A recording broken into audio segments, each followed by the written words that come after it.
Hola amigos de Mercado Negro, nos encontramos en el Marketing Summit de la Universidad del Pacífico 2024. En esta oportunidad me encuentro con Shaun Dix, Global Service Line Leader Creative Excellence de Ipsos, y vamos a realizar una entrevista inédita en inglés. Hi Shaun, nice to meet you. How you doing? Nice to meet you. Thanks. What do you think about this year's topic of the Marketing Summit, building bridges for the future? I think it's brilliant. I mean, I think it's great to have this kind of event, and labeling it like that, building bridges for the future, is important, especially for the young people here at university, but also for us in the corporate world, right? Because we can take a lot of inspiration from each other, and when we share our ideas and our thoughts, it's better for everybody. So I think it's a great event, great topic. And I must say I've been very, very impressed with the professionalism of the event and the way that it's organized. So really, really good. Makes a lot of sense. So yeah, absolutely. How can important brands stimulate creativity in order to create meaningful impacts? I think it's, if we think about how brands can stimulate creativity, they probably need to change the way that they do creative development. It starts off with a culture.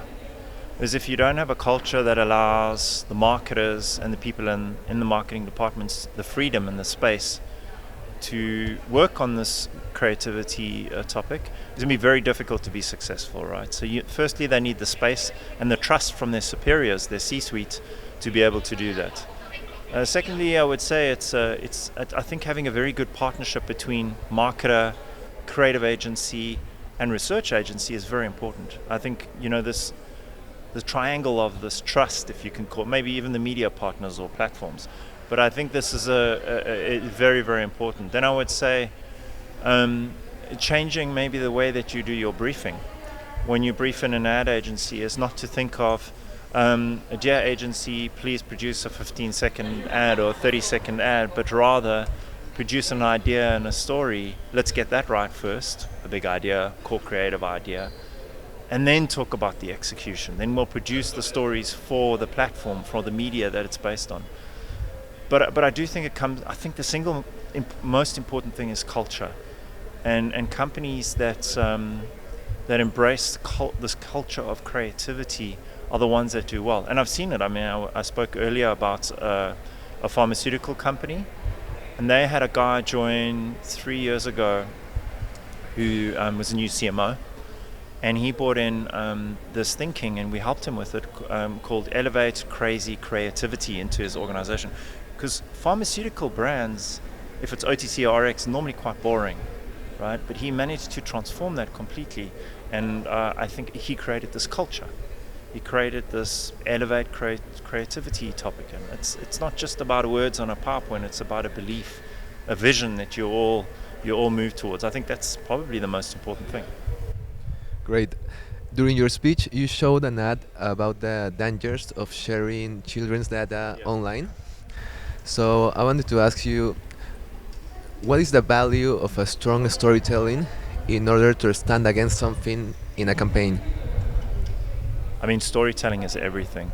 We as human beings, since we've arrived on this planet, whenever that was, stories are what we latch onto, what makes it interesting for us. It's things that we remember. The arc of a story is so, so important, no matter how small or how big. So you spoke about the Ella ad, which is the deepfake AI ad. I mean, that's a story arc. It's a longer form video. But you could also look at the one that I showed, which was the Ben & Jerry's ad, which is very short for Instagram, and that's also a story. It's just a shorter story, but it's a story. And I think advertisers underestimate how important story arcs are and how important it is to do a story. So if you just produce advertising that says, "Here's a problem, my product solves it with this solution," that's what everybody does. But to tell a story about an insight like that Ben & Jerry's ad did, that's strong, because it's first of all, it starts with that insight, a human truth that everybody knows. Everybody wants some of the ice cream. Everybody's going to fight over the ice cream tub, and so that's why I want to hide it in my freezer. It's a great insight. It's a story, but also how you link that story to your brand, with a human truth that can connect credibly to what you're saying. I think that's it. Nice.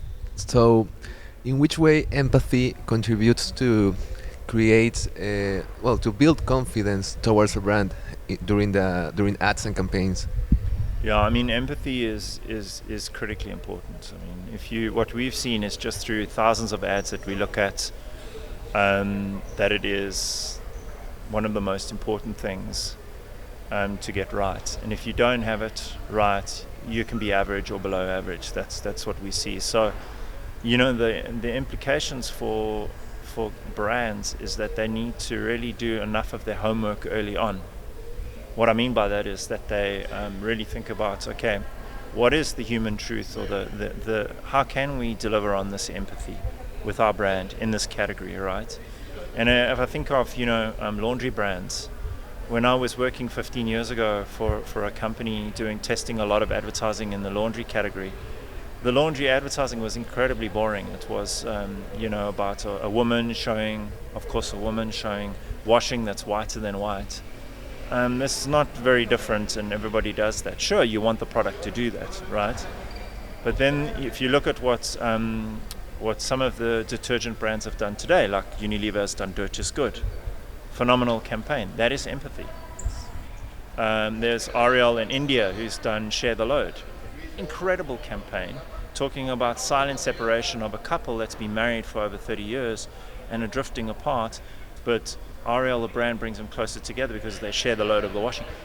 Stories like this that have empathy in the bottom of let's say the foundation of what their campaign is about. And I think those ones are the ones that do really well. So I think it is the golden thread. It's almost, I could say, I would put my head on a block to say it's almost like a silver bullet of marketing and advertising today. It's not emotion. People think it's emotion.